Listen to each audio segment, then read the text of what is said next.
Searching for a home can be a daunting task, especially when you're moving to an area that is completely new to you, like the Tulsa Metro Area. Today, I'm going to break down what are the homes that you should absolutely not buy if you're moving to the Tulsa Metro Area, and make sure that you stick around until the very end, because number 7 may shock you, and I bet you haven't thought about that one.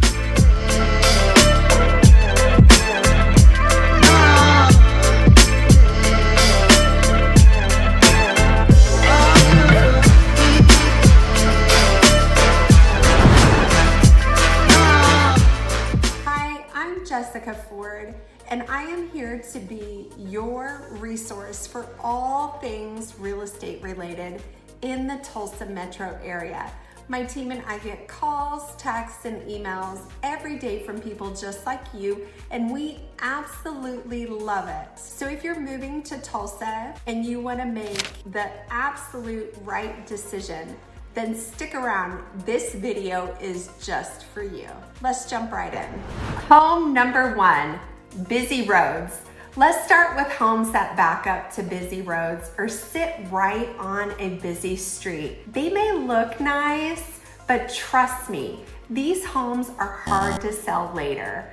Most buyers want to envision their new home as a peaceful, serene escape from the everyday hustle and bustle of life. They want to relax. And even if the home is beautiful, many buyers will walk away when they hear that noise from the road. Also, watch out for that double yellow line in the street. This usually means that a lot of cars speed through. It's not great for safety and peace and quiet. Home number 2, a cheap flip job. Not all flipped homes are bad, but some are quick and sloppy. These are like putting lipstick on a pig.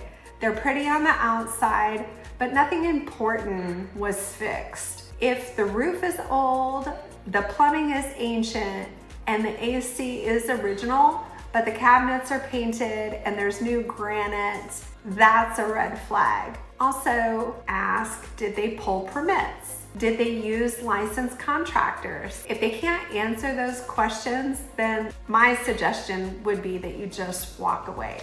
Number 3, big cracks or structural issues. Tiny cracks in driveways or in tiles are normal wear and tear. And in Oklahoma soil, it's made up of clay and shale and other swelling minerals. So that means there's some movement, some shifting, some settling, more so here than in other places. And that's one of the reasons why there's lots of road repairs that you'll see and infrastructure fixes that you'll see around the city.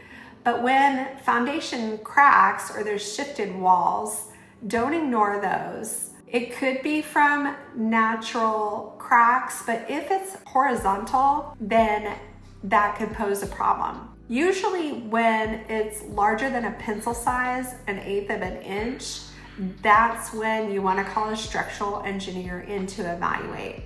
It could mean that the house has settled, and fixing that could be $5,000, $10,000, or even $30,000. If it's been patched before and you notice it re-cracking again, that's usually a good sign to walk away. So number 4 is a house that has lots of problems. It's normal to have 1 or 2 issues, especially if it's older construction. But when it's everything in the house that's gonna cost you a lot, it needs a new roof, it needs new HVAC, it needs new appliances, that usually means that the house has not been maintained well. Then number 5 is homes under the big power lines, not the little wires on the wood poles. I'm talking about the ginormous GRDA ones, the ones that with buzzing sounds. Some people worry about the health risk, others just don't like the look or the sound of them. The bottom line, homes near bigger power lines are harder to sell, and you'll lose buyers when it's time to move in the future. Number 6 are steep driveways. Tulsa does have some hilly areas, and so that means some homes are gonna have steep driveways either up or down. Steep uphill drives make it hard to park, and steep downhill drives means that there could be water in your garage. Also, if you have kids, balls roll away fast, bikes go flying. It's not real great for safety, and steep driveways do have fewer buyers later down the road. And then number 7 is crawl spaces with problems. Some Tulsa homes have crawl spaces instead of a slab, and only a fraction of the homes here actually have basements. That's because of our soil content. And it's okay if they're dry and clean, but if there's water underneath there, you can end up with mold. And mold is no joke. It can be expensive to remediate, or even worse, it can get into the air that you breathe. They can attract mice, rats, snakes. They're warm and dark and easy to sneak into. No, thank you.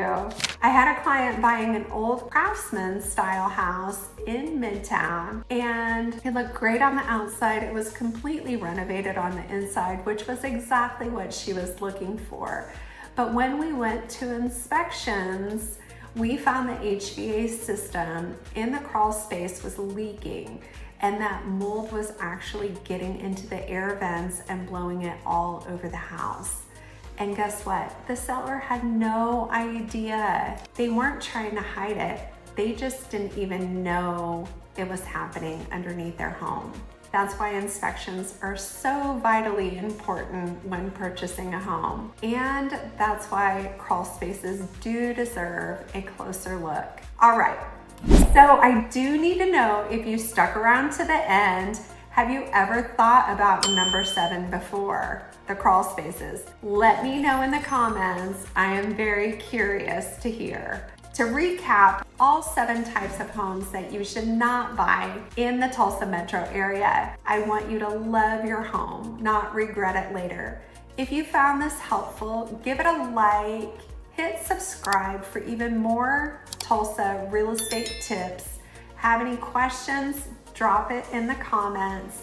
I would love to help however I can. Thank you for sticking around, and until next time, I hope to show you around town.